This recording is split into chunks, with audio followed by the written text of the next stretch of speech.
बोल news headquarter.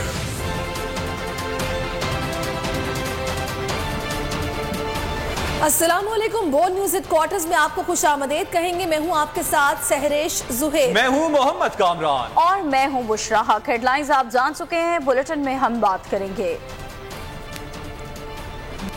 बत्ती अब तक बंद, शॉर्टफॉल का पता चला, मोहसिन मुस्तरद, पहला मुजाहिरा कहां, पिटीशन भी तैयार, और नवाज शरीफ की वापसी। सबसे पहले आपको बताएं कि बिजली गायब हुए 17 घंटे से जायद गुजर गए। दिन के उजाले में गायब होने वाली बिजली रात की तारीकी में भी ना लौट सकी। मुल्क के बड़े हिस्से में अंधेरा छा गया, जिंदगी का पहिया रुक गया। फॉल्ट को मामूली कहने वाले वजीर मौसूफ खुर्रम दस्तगीर बहाली के दावे ही करते रह गए।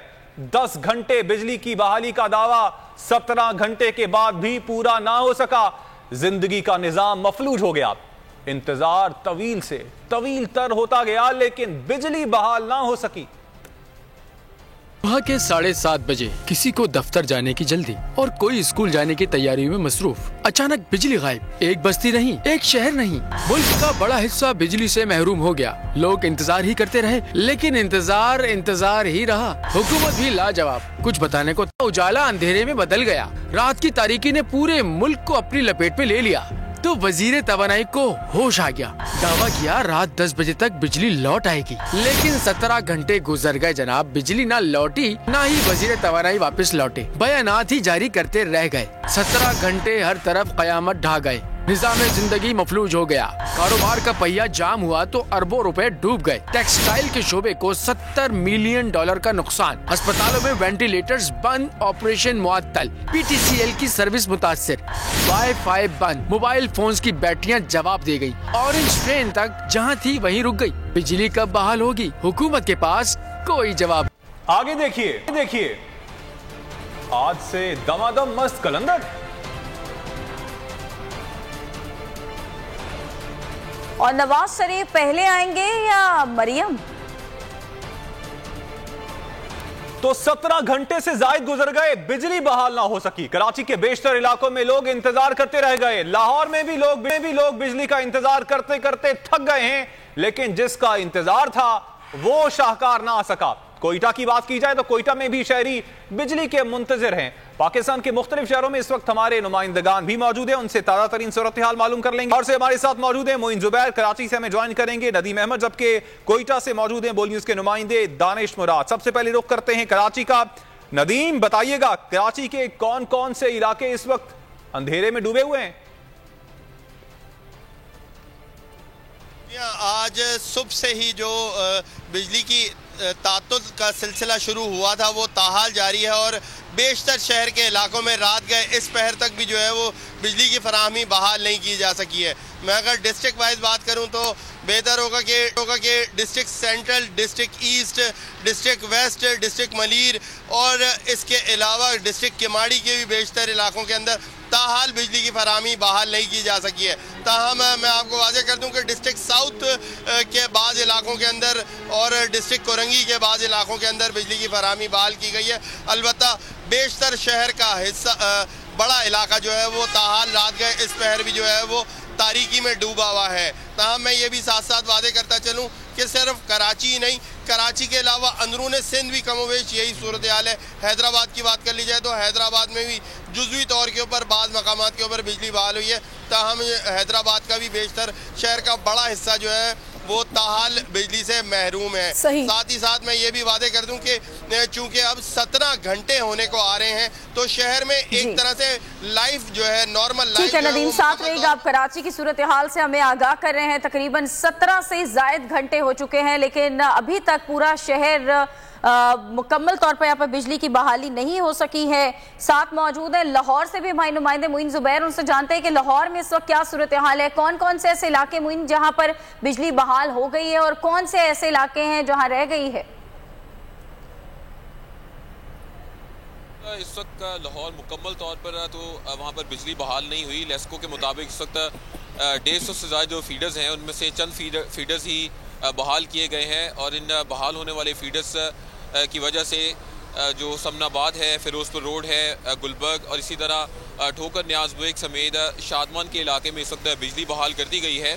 लेकिन मुकम्मल तौर पर शहर लाहौर में बिजली बहाल नहीं की जा सकी है और शहरी इस वक्त भी सख्त ज़हनी परेशानी और उज़ियत में मुब्तला हैं। गुज़िश्ता रोज़ सुबह के वक्त ये बिजली गई और अब तक ये बिजली जो है वो बहाल नहीं की जा सकी। शहरियों को पानी ना होने की वजह से काफ़ी ज़्यादा मुश्किलात का सामना है। जबकि इस वक्त अगर बात की जाए तो तरबेला के 7 यूनिट जो है वो बहाल कर दिए गए हैं, जिसकी वजह से 450 मेगावाट बिजली जो है वो नेशनल ग्रिड में शामिल की गई है। सही, आप हमारे साथ रहिएगा मोइन, आपसे मजीद भी जानते रहेंगे। अभी कोयटा का रुख करेंगे, दानिश मुराद से बात करेंगे। दानिश, बताएगा कोयटा में क्या सूरत हाल है?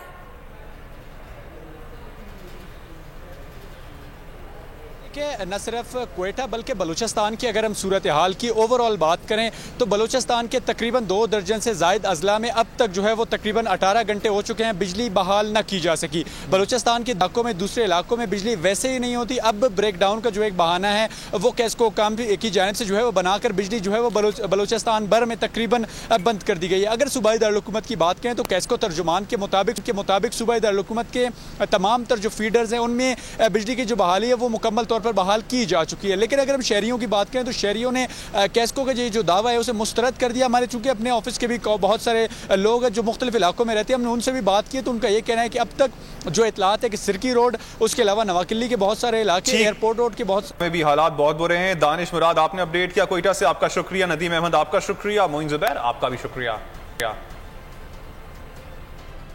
और पेशावर समेत खैबर पख्तूनख्वा में मुकम्मल तौर पर बिजली की बहाली मुमकिन नहीं हो सकी है। ब्रेक डाउन के बायस निज़ामी जिंदगी मफलूज है, जबकि शहर में पीने का पानी तक दस्तयाब नहीं।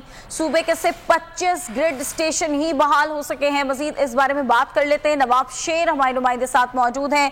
नवाब शेर, बताइएगा पेशावर की सूरत हाल से। जी बिल्कुल, खैबर पख्तूनख्वा में बिजली की तवील तरीन ब्रेकडाउन का सिलसिला जारी है और अब भी पूरा शहर तारीकी में डूबा हुआ है।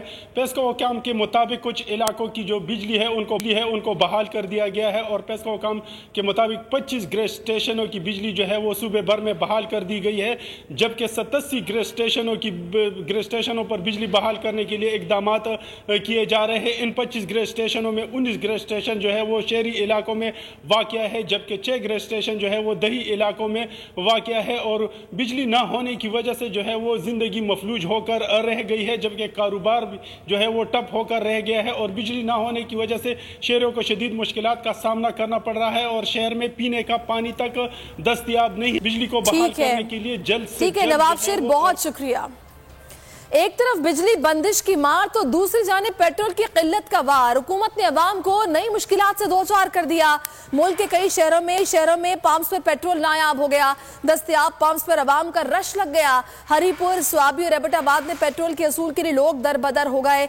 अवाम का कहना था कि हुकूमत ने उन्हें मसाइल की नई दलदल में धकेल दिया है।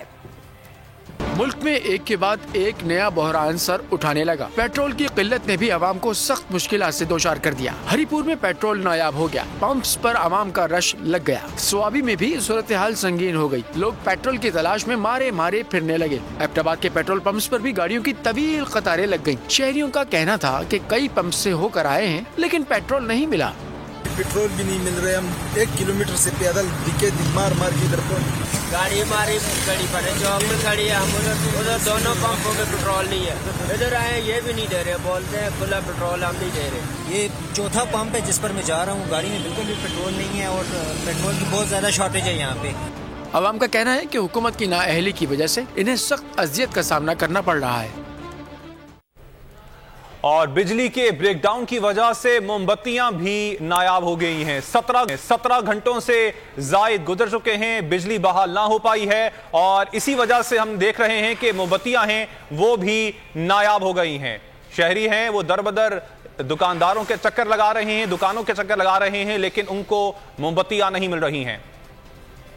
मोमबत्तियों की सूरत हाल ये थी कि एक कस्टमर जो है वो मोमबत्ती डिमांड कर रहा था, हमारे पास मोमबत्ती शॉर्ट हो गई है, तो जितना पहले का स्टॉक पड़ा हुआ था वो तो सारे का सारा सेल हो गया। हमारे पास तकरीबन 10 डिब्बे थे और तकरीबन आधे घंटे में वो खत्म हो गए और कम से कम 500 बंदा वापस गया है जिसको मोमबत्ती नहीं मिली। आज मोमबत्तियों की जी आज पब्लिक इतनी आई है कि जिसकी कोई इंतहा नहीं है और मिल नहीं रही है। लाइट सुबह 7 बजे की गई है, अभी तक नहीं है। मोमबत्ती ढूंढ रहा हूँ, वो भी गायब है। मोमबत्ती जो पहले 5 रुपए में मिल रही थी वो अभी 20 रुपए में मिल रही है। अब जो है वो मोमबत्ती भी नहीं मिल रही है, लोगों के पास यूपीएस जनरेटर वगैरह भी नहीं है। निगरान वज़ीर आला पंजाब की तैनाती की बात करते हैं, जिसके बाद आला ब्यूरोक्रेसी में उखाड़ पिछाड़।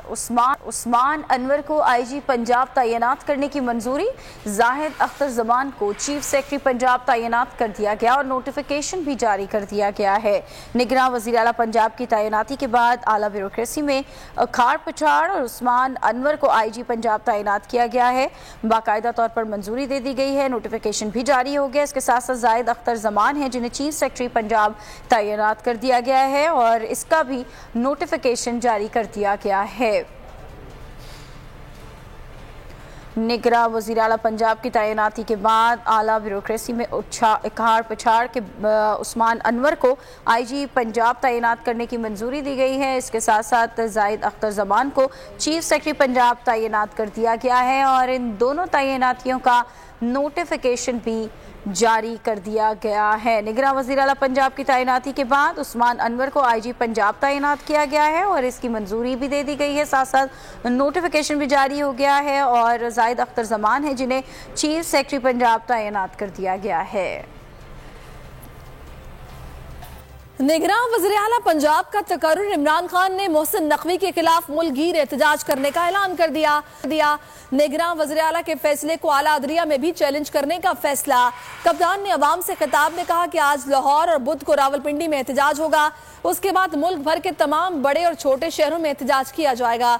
इलेक्शन कमीशन पंजाब के दफ्तर के बाहर एहतजाज करेंगे। मोहसिन नकवी की तैनाती को आला अदलिया में चैलेंज किया जाएगा।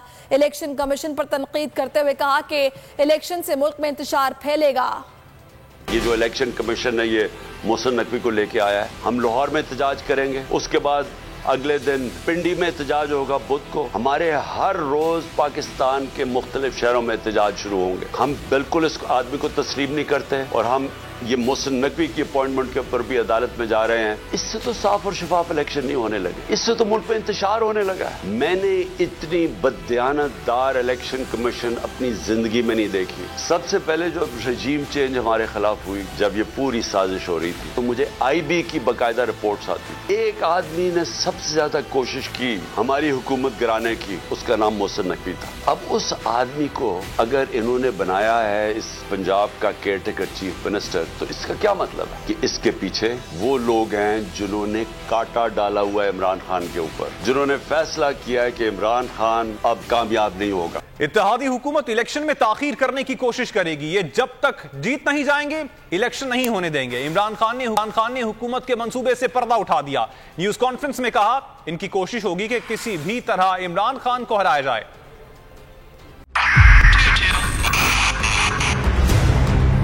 2022 बहुत सारे तोहफे भी देके गया पाकिस्तान की आवाम को। पाकिस्तान की आवाम को एक तोहफा ये दिया कि आवाम को पता चल गया कि पाकिस्तान का मीडिया क्या है। साल 2022 में सबसे ज्यादा देखे जाने वाला चैनल बोल न्यूज रहा नंबर 1। हमने बहुत सारे शोज और ट्रांसमिशंस की, पूरा साल मुसलसल जदोजहद में निकल गया कि ये वोट ऑफ कॉन्फिडेंस के पीछे कौन लोग थे। तोड़े रेटिंग के सभी रिकॉर्ड। सोशल मीडिया पर भी सबसे ज्यादा तेजी से 2.4 बिलियन व्यूज का संगे मील अबूर किया।